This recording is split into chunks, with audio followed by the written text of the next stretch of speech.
This is the real breakdown of how Joe Rogan went from a struggling stand-up comic to the highest-paid podcaster in history, with an estimated net worth sitting somewhere between $200 and $250 million. That number floats around constantly online, but what most people never hear is where it actually comes from and how much of it anyone can verify. Rogan has never publicly disclosed his finances, not once in his career. Every dollar figure attached to his name is an estimate. What we're doing today is tracing the money deal by deal, paycheck by paycheck, and separating what's been confirmed from what the internet just assumes. Before the podcast, before Spotify, Rogan earned his living the old-fashioned way, through television. His first stand-up set happened in Boston in 1988, and by 1994 he'd relocated to Los Angeles and landed a role on the Fox sitcom Hardball. A year later came the part of Joe Garelli on NBC's NewsRadio, which ran from 1995 to 1999, and he's called it a dream gig that funded his stand-up career on the side. The real TV money arrived with Fear Factor. Starting in 2001, that hosting job reportedly paid around $100,000 per episode, and across roughly 150 episodes spanning the original run and the 2011 revival, the total earnings land at about $15 million from that one show alone. Around that same time, back in 1997, a 29-year-old Rogan had started working as a backstage interviewer for the UFC at UFC 12 in Dothan, Alabama. That gig didn't last long because the travel costs ate up more than what they paid him, and he walked away. Dana White personally recruited him back in 2002, and for a stretch he commentated about 15 events a year completely for free, just for the tickets. December 24, 2009 is when the Joe Rogan Experience launched with producer Brian Redband streaming live on US Stream to a tiny audience. Within a couple of years, it had cracked the iTunes Top 100. Forbes placed him on their inaugural list of the highest-earning podcast hosts in 2019, estimating his podcast income at roughly $30 million a year. That number would look small compared to what came next. On May 19, 2020, Spotify announced a multi-year exclusive licensing deal for JRE, and the Wall Street Journal initially reported it at more than $100 million. What nobody expected was the New York Times revealing in February 2022 that the actual value exceeded $200 million, spread across roughly 3.5 years, a figure Variety independently confirmed. And that's when the renewal hit. On February 2, 2024, the Wall Street Journal reported a new deal worth up to $250 million. But here's the detail most people miss. That figure is not a guaranteed lump sum. The structure includes a minimum guarantee plus a revenue share on ad sales, which means the up to portion depends entirely on performance. The deal also dropped the exclusivity, sending JRE back onto Apple Podcasts, Amazon Music, and YouTube, with Spotify handling ad sales across all platforms. $450 million in combined potential value from those two Spotify deals. No other podcaster in history comes close to that number.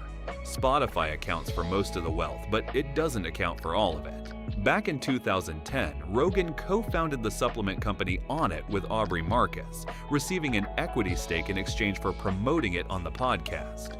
At that point, he was essentially their first and only influencer. On April 26, 2021, Unilever acquired Onnit for a price that was never officially disclosed, though industry estimates range from $100 million to $400 million. A 2024 federal class action complaint valued the acquisition between $250 and $400 million. Whatever his cut turned out to be, it was not a small number. UFC commentary still brings in around $50,000 per pay-per-view event, covering roughly 12 to 13 numbered cards per year, which puts his annual UFC income somewhere between $500,000 and $1 million. Modest by his current standards, but the paychecks have been coming since 2002. Real estate tells another chapter of the story.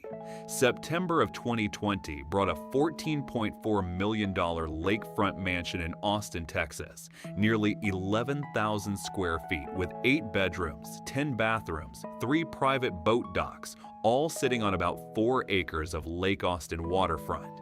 The move from California to Texas carried a financial logic beyond the house itself, because Texas collects no state income tax. On a Spotify-level income, the annual tax savings alone run into the millions.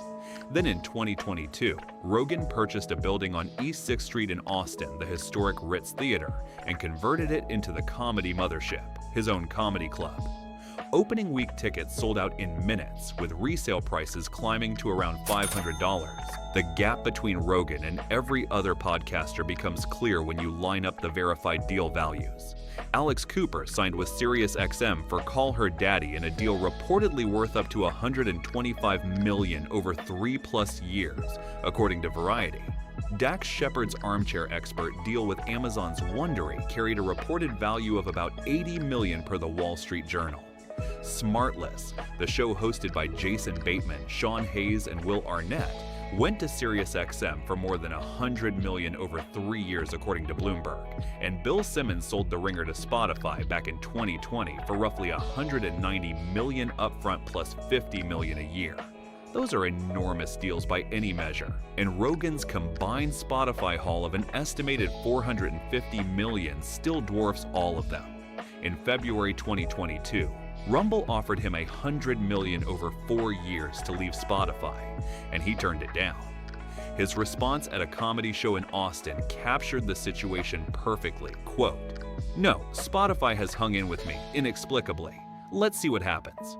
The honest answer to how rich Joe Rogan actually is lands somewhere between $200 and $250 million based on the best available estimates. Celebrity Net Worth currently lists him at $250 million, but no one outside his accountant knows the real figure. Spotify drives the engine, but the On-It acquisition, 2 decades of UFC commentary, Fear Factor earnings, Netflix specials, touring, and a comedy club in Austin all feed into the total. What is confirmed beyond any estimate is this: a guy who started doing stand-up in Boston in 1988, who once quit his UFC gig because it didn't cover travel costs, now sits at the top of an industry he helped build from nothing. And as he once told Lex Fridman, quote, "I have what you call fuck you money, and if you have fuck you money and you don't say fuck you, what's the point of having it?" Fair point.